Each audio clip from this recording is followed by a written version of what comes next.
I don't know where Ian went, but I'm in that stress zone right now where I need to just take a deep breath and get a little unstressed.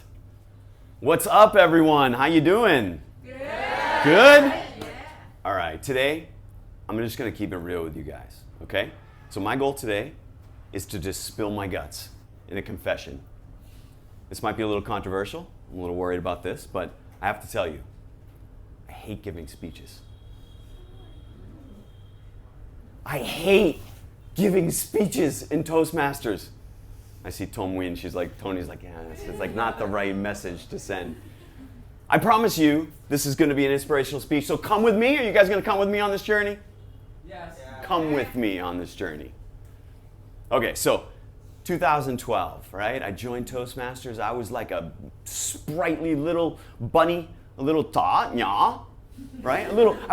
It's so energetic, and every single speech I gave, I put 110% into it, right? I was young and hungry, and every speech was meticulously crafted, right? Organization and structure was meticulously crafted, and the theme, the message, it was well thought out, and every speech I would sprinkle a little magic on it. I really, really tried my best, and back then, I was super proud of everything I did, really. But the thing is, I got pretty good at it, right? And I was involved in 2 clubs. I was going to 2 meetings a week, everyone. 2 meetings a week. I was giving speeches all the time. And I had a group of friends that were just really into public speaking. You know, all the members of these clubs, we would talk about Toastmasters on our days off. We were so involved, and we got good at giving speeches to the point we started to do it like table topic style, right? I was so good, I would be like, all right, we had an improv night, and it'd be like, all right, give me a speech idea. And someone would just call something out, and I would do a 5 to 7 minute speech on it. The problem is, over time, I got a little too overconfident. Over time, I got so adept at giving speeches that I just stopped preparing. And I think if I'm talking to some of the older, advanced members in this club, I think you probably know what I mean. In the beginning, you sprinkle all that magic, you're a sprightly little bunny, right? And then you get long in the tooth and you think, I got this. I don't need to prepare much. And the reality is you probably don't to give a decent speech. But the problem is, this goes against everything that I teach people about public speaking, right? I teach people that the most important person in the room when you give a speech is the audience. It's not you. You are the conduit to serve them, right? To give them value. And so if you're coming in and you're not preparing, are you really serving the audience? Are you really giving them maximum value? You're not. You're kidding yourself if you're not. And the thing is, we get lazy, right? Over time, I got lazy. These are just excuses that I tell myself. I don't really have that much time to prepare this week, but I got this, right? I don't really have much time, I can do this and I can still give them value. But the reality is, all it would take is probably like 20 minutes. I was talking to another Toastmaster from another club, and he said, 20 minutes can make your speech 80% better. I don't have time. I don't have time for that. So what was the result? Over time, I literally hate every speech that I've given since 2018 because I know I wasn't doing my best. And I look at, I gave a TEDx talk, okay? Thuyen saw it. I look at that and I didn't even prepare enough for that. And I didn't, I literally 4 or 5 things that I've done since I've gotten to Vietnam, they were just a big piece of crap, right? They really were not good, and they were not living up to my ability, right? And this has led me literally down a pretty dark path, because the one thing about me, right, I'm a perfectionist. I forget who brought that. It was Tony. Tony wants a perfect woman. Perfect woman. There's no such thing as a perfect woman, right? There's no such thing as perfection. But I am the worst judger in the world. I ask judging questions myself. so badly. So I would come into Toastmasters, right, and give a speech with very little preparation. Maybe I'd put together like a little outline. And I would give it, and the second I got off stage, I'd be like, wow, that was I literally in my mind, I'm like, that was ugly, man. That was so bad. And my evaluator would get up and be like, that was really good, and you did so. In the back of my head, I'm zoning out, right? And I am like, my eyes are just glazing over, and I'm like, you did this wrong, you did that wrong. Like, it just wasn't good, man. Where was the magic, right? Where was all that craftsmanship and care that you put in years ago?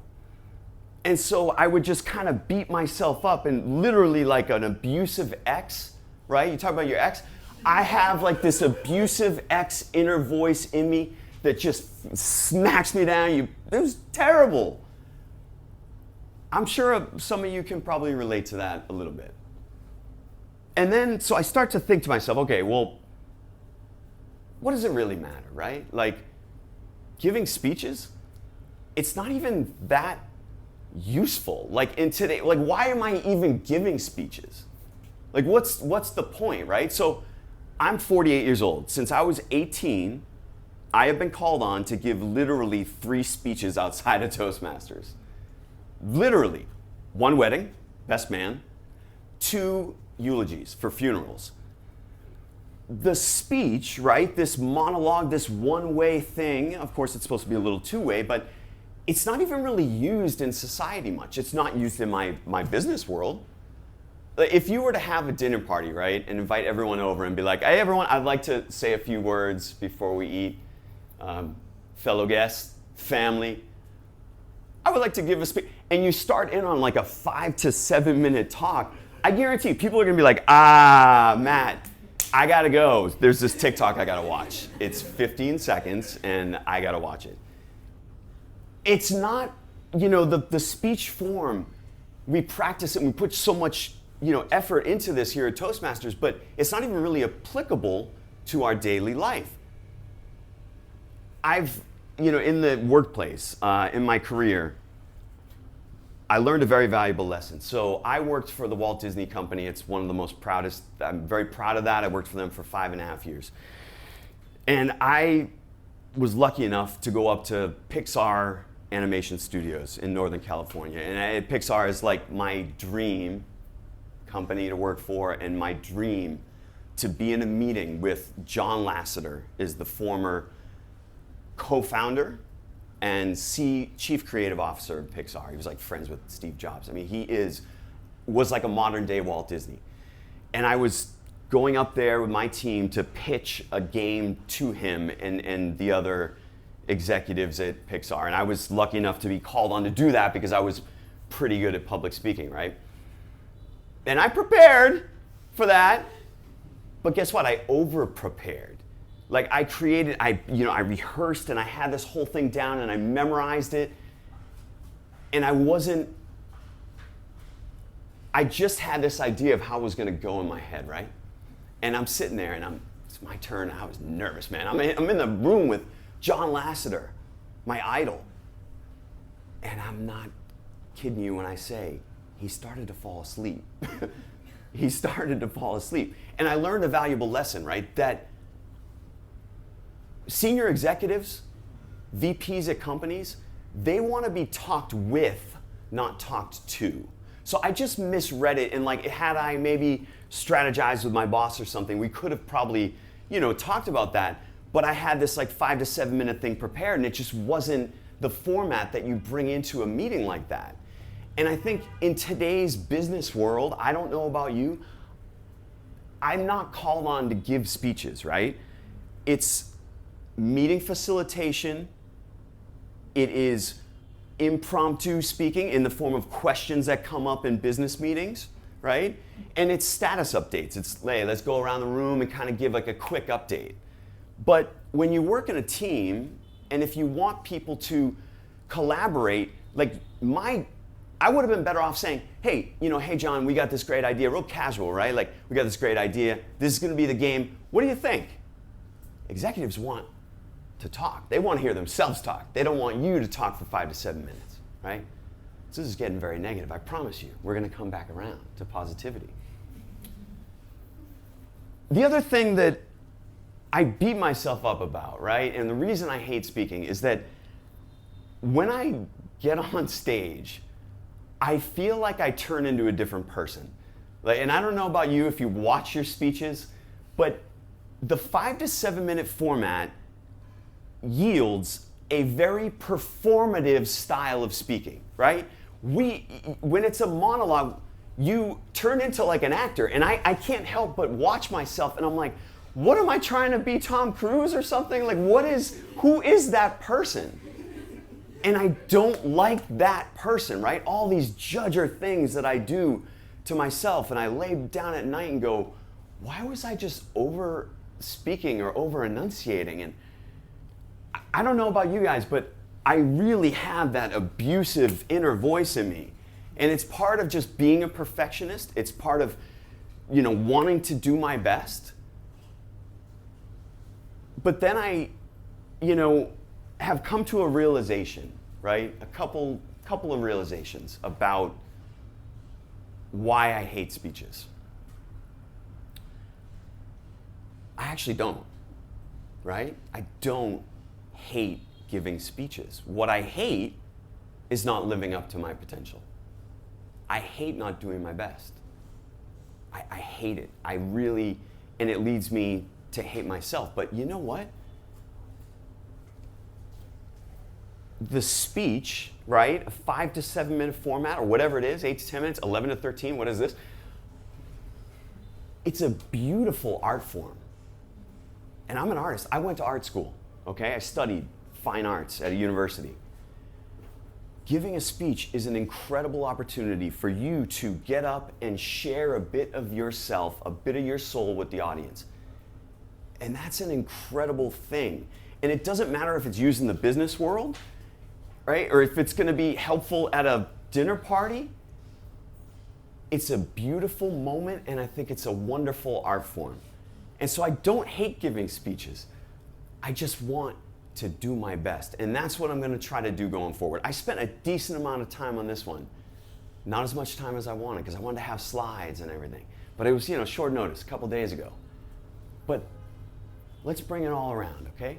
What can we all learn from this? Can I be a catalyst for you guys? I'm hoping. So I may go over time, but I want to talk to each one of you, and I'm hoping that I can get something across to all of you, right? So let's start with newer members, right? Newer members and guests, okay?